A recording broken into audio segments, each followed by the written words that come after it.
Guys, this is part 3 of bad, good, and better decisions. If you haven't watched the past part 1 and part 2, well, you know what to do. Okay, I wanted to address an issue regarding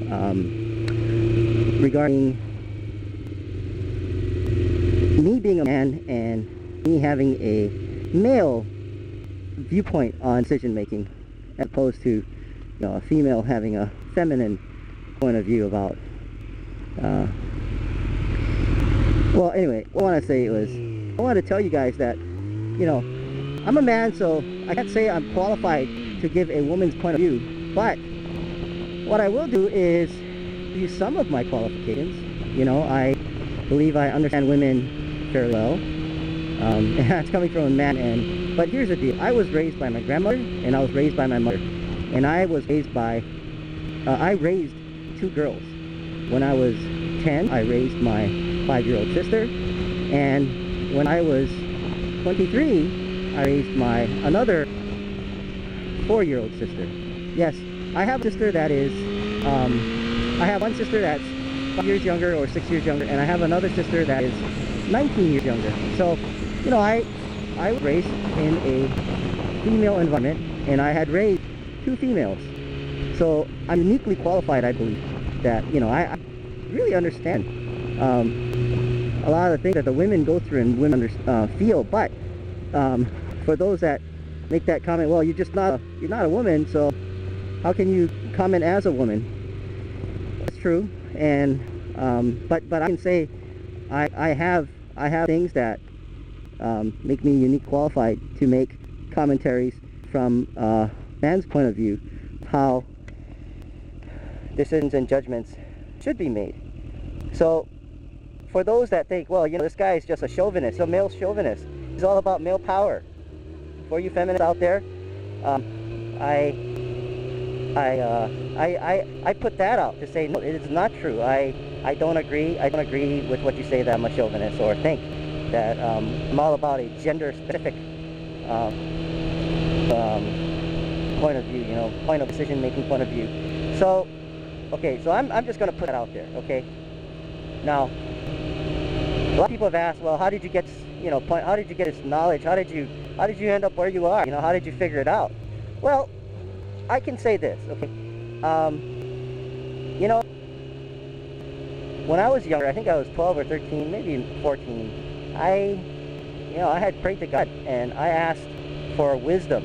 And I read about King Solomon, which was the son of King David, which is supposedly a genealogy of Jesus, right? Well, I shouldn't say supposedly. I believe it is the genealogy of Jesus. Anyway, King Solomon prayed to God and said, God gave him a wish, and he said, well, make me wise. And God said, okay, I'm going to make you the wisest man ever in the past and ever in the future. Nobody will ever be as wise as you. All right. So he got his wisdom, but he blew it big time. I mean, he ended up being the ultimate pimp. He had like 700 plus concubines, and who knows how many wives, right? So this guy was the pimp of all pimps, as well as being the wisest of all wise men ever and forever into the future. But he blew it. When he did that, he ended up forsaking God and worshiping other gods. So I asked God for wisdom, and shoot, I'm not a pimp. I don't have any hoochie mamas around me. But the deal is, a lot of times with wisdom, to get wisdom, a lot of times you need pain. You need to pay a price of pain. That is true, the quickest way to acquire wisdom. And I believe that. So in my personal life, I had acquired a lot of pain, not out of my choice. And one of the things that occurred was very similar to the story of what I told you, the true story of Esther, and how she screwed her life up. And so the reason I see Esther's father being at most fault is because something very similar like that happened to me. And all it would have taken was for someone of authority in my home, grandpa in this case, to have said something like, it's like, That's not a good idea. What you're doing is wrong. And a lot of grief would have been saved. Now, what had happened to me, I'm not going to go into full detail, but you see that house there, right in front of us in this area. Let me zoom in here. There's that little house there, right there. Yeah, you see it right there in the middle, hiding behind the telephone pole. That house there, that's my old home. Frequently, and my heart trembles when I see it, and it hurts. The deal with that home is, it was purchased in 1990 for $750,000. The mortgage on it was ridiculous. It was $3,300. Now, that was a bad decision to buy it, but there are other bad decisions that led to our destruction. And I say destruction, and that is a very accurate word. Now, we had been paying $330 a month.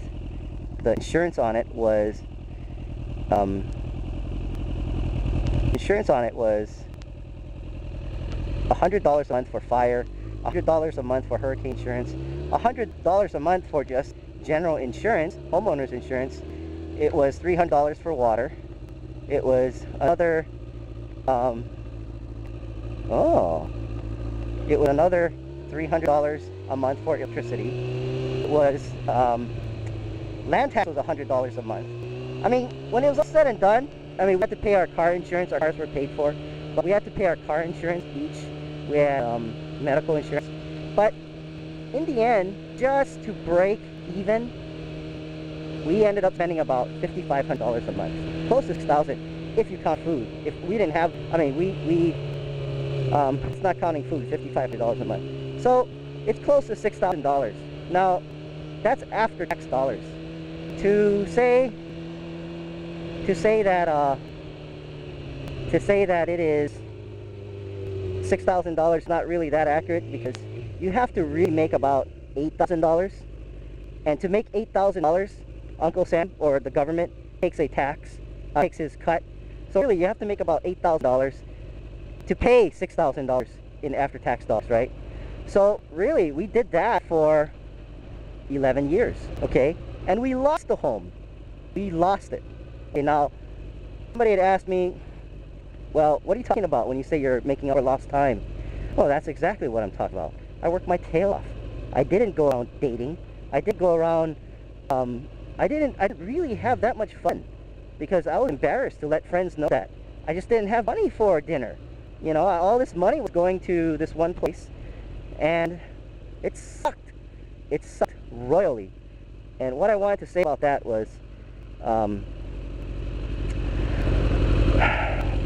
I acquired some wisdom from this. It was very, very painful. I mean, if you think about it, you multiply $8,000 a month times 12, that's about $96,000.